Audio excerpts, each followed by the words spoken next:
So, in the middle of Beirut, there's this 12-year-old kid named Zain El-Hajj. He's getting a medical checkup before being sent to jail. At the same time, there's this undocumented Ethiopian woman named Tigist who's also being arrested, along with a group of call girls who all work for the same madam. They're all getting taken to court, and outside the building, there's a crowd of reporters waiting like it's some big event. When they finally get into the courtroom, Zain sits down next to his lawyer, Nadine. Across from them, his parents, Swad and Salim, are sitting there too. Now, Zain's already serving 5 years in prison because he stabbed a guy, but that's not why they're in court today. Nadine tells the judge that nobody really knows how old Zain is because he doesn't have any documents, so the age they've got is just the doctor's best guess. Then the judge turns to Zain and asks what he wants. And Zain, without skipping a beat, says he wants to sue his parents for bringing him into this world. And that's when Zain starts telling his story. He lives in the slums of Beirut with his parents and a bunch of siblings. He doesn't go to school or anything. Instead, he helps the family make money in whatever way they can. One of their little schemes involves fake prescriptions. They use them to buy pain meds, then crush the pills into powder and soak it into clothes. Those clothes get sent to Zain's brother, who's locked up, so he can sell the drugs to addicts inside the prison. Zain also works as a delivery boy for this guy named Assad. Assad is both their landlord and the owner of the neighborhood convenience store.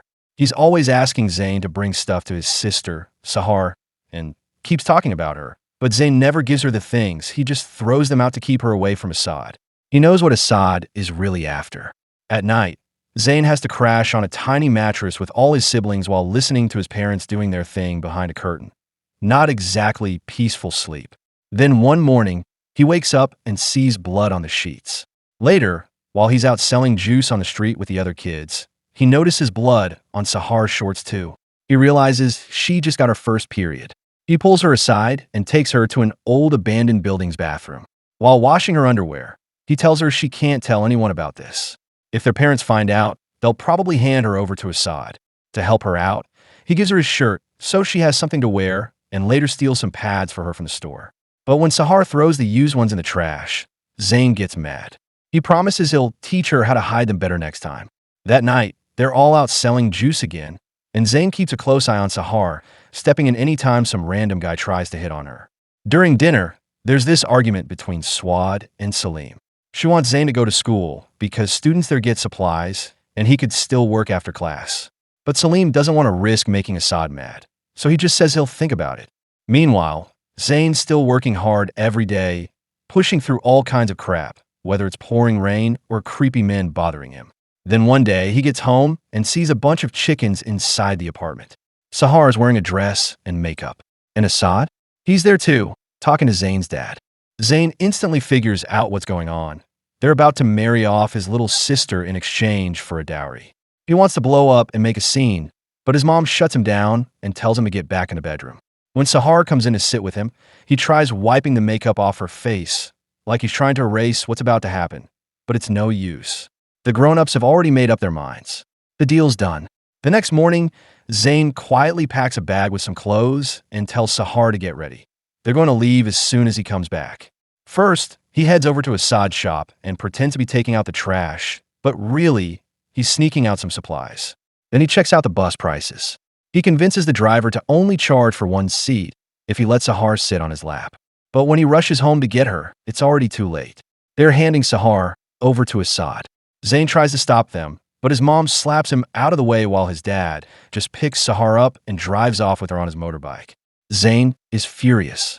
He starts kicking the door in frustration, and when his mom tries to punish him for it, he bolts. He just runs away. Back in the courtroom, Zain's dad, Salim, tells the judge they only gave Sahar away because they thought it would give her a better life. He swears he never meant for things to go this way.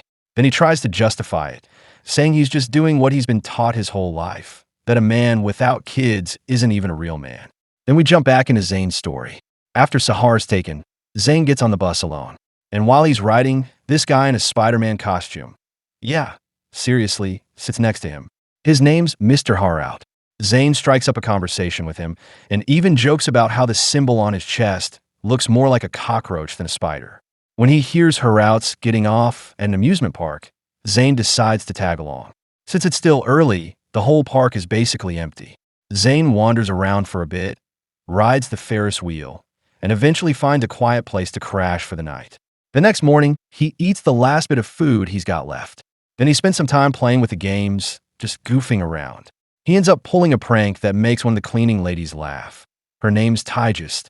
When he runs into her again, she buys him a meal, and he starts asking if there's any work he can do at the park. Sadly, she doesn't know of any. Still, Zane keeps asking around at every single stand, trying to find a job. Nothing works out. And Tygest? She starts feeling bad for him. Later on, while she's doing bathroom duty, she blocks off one of the stalls and tells people it's out of service. But the truth is, that's where she hides her baby, Jonas. She doesn't have anyone to watch him while she's working, so that's the only option she's got. When it's time to go home, she tucks Jonas into her shopping trolley. And that's when she notices Zane is following her, still asking for food. Tygest feels bad for Zane, so she brings him home. First thing she does is give him a proper bath, splits her food with him, and even makes room for him on the bed. From there, Zane notices her stash a little roll of cash inside a pipe in the wall. Next morning, Tygest lays out the game plan. Zane's in charge of baby Jonas while she's at work. Before heading out, she draws a beauty mark on her cheek to match the photo on her fake residency permit. The permit's about to expire, and she doesn't have the cash yet to replace it. Zane and Jonas get along great. That evening, Tygest comes home with a slice of leftover cake she swiped from the amusement park by pretending she was just taking out the trash. They celebrate Jonas's first birthday over that cake, and Zane opens up a bit about his own family. Flip back to the courtroom for a second. Tygest is in cuffs because she's got no residency papers, and the judge reminds her of that. She tells her side, how she spent 6 years working for a madam, then bailed when she fell in love and got pregnant. She couldn't risk the cops finding her baby and taking him. Yeah, she admits she was nervous at first about leaving Jonas with a stranger, but Zane earned her trust quickly. She never imagined that kid could end up stabbing someone. And honestly, she doesn't blame him for anything. She knows exactly what Aspero is like. Story picks up with Tygest visiting Aspero, the guy who forges permits. He wants $1,500 for a new one, which she can't swing. After a bit of haggling, he knocks it down slightly and gives her 7 days to come up with the rest. He even offers to buy her baby for a better family. She shuts that down hard. Back home, Zane keeps babysitting. He figures out how to pop open a hatch so he and Jonas can peek at the neighbor's TV. Meanwhile, Tygest is hustling everywhere, begging for a second job, even tracking down Jonas's dad, who wants nothing to do with them. When all else fails, she chops off her hair and sells it. She adds that cash to the stash in the pipe, then heads to a public phone. She calls her mom to apologize because she won't be able to send money this month. She says it's because she's taking English classes and can't ask her madam for more. While she's gone, Zane checks the pipe for the money, but it's gone. Tygest took every bill with her. The two boys curl up and fall asleep. Next morning, they realize Tygest never came back. Zane grabs Jonas, hops on a bus to the amusement park, and asks around, but nobody's seen her. One worker says she might have gone to Aspero, so Zane walks the whole way there with Jonas in his arms. So when Zane finally gets to Aspero's place, it turns out he hasn't seen Tygest either. He tries calling her, but she's not picking up. Still, he feels bad for the kids and buys them something to eat before they head out. They end up eating outside the market, and that's where Zane meets this girl named Maysound, a Syrian refugee, just trying to make it like everyone else. Zane gives her some fake names and tells her Jonas is his brother. They talk for a bit, just casual stuff, trying to pass time. Once night hits, the two boys crash on someone's porch, a totally random house, just somewhere they can close their eyes for a bit. And the whole time, they've got no idea where Tygest is. Turns out, she's been arrested along with a bunch of other undocumented immigrants. She doesn't tell the cops anything about Jonas, doesn't want them taking him too. At one point, when she finally gets to use the bathroom, she squeezes the milk from her chest and flushes it, just to hide the fact that she's a mom. Next morning, Zane and Jonas head back to the house. Zane buys whatever food he can with the last bit of money he's got, and even steals a baby bottle from a neighbor's kid. The problem is, Jonas doesn't really know how to use it, and feeding him turns into a whole thing. Later, Zane checks the fridge, but everything in there has gone bad, except for some ice. So he throws the ice on a plate, sprinkles some sugar on top, and shares it with Jonas. That's dinner now.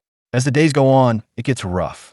He steals some fish one day, But when he tries catching a chicken, the thing bolts. There's barely any water left in the house. So Zane comes up with this wild idea. He swipes the neighbor kid's skateboard, puts a big pot on it with Jonas inside, and ties a bunch of smaller pots to drag behind. Then he wheels the whole thing around the city, trying to sell the pots. May Sound runs into him again and starts teasing him for the setup. But Zane's got other things on his mind. He asks her about that food aid she mentioned before. Unfortunately, it's only for Syrian refugees, so she can't take him with her. But she does tell him something that sticks. She's heading to Sweden soon. Apparently, Aspro can help people cross the border, but it costs money. Zane starts practicing a Syrian accent and comes up with this whole story about losing his ration card so he can trick the food aid workers. It works. Now he's got food and diapers for Jonas for a few more days. Next up, he figures since the house has no water, he might as well sell the water tank. So he drags it over to Aspro, who agrees to buy it. While they're talking, Aspro says again that he can smuggle people to any country they want for a price.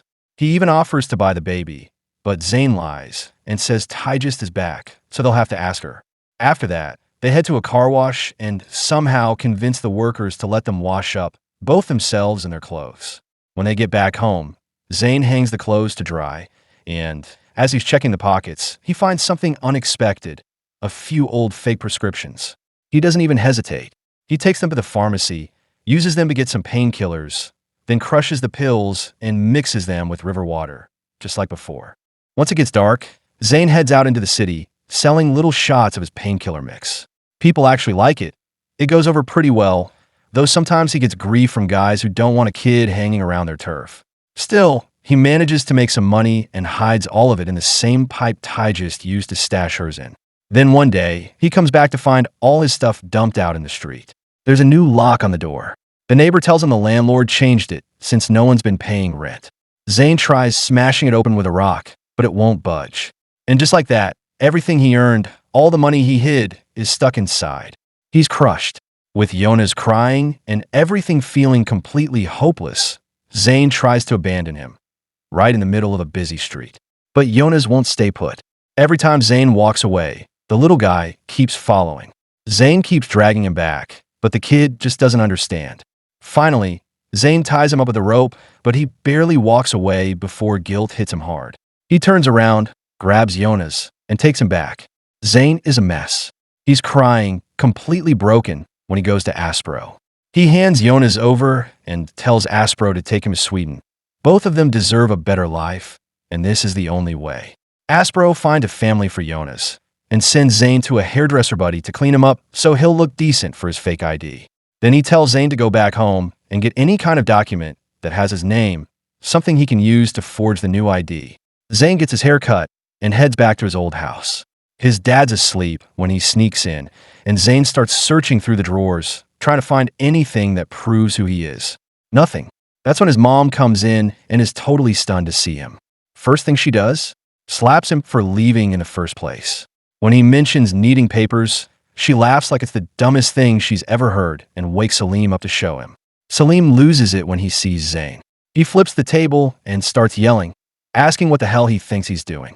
Then he shows him the only two official papers they have, an eviction notice and a hospital form. Zane, shaking, asks who went to the hospital. Neither of them answers, but they're crying.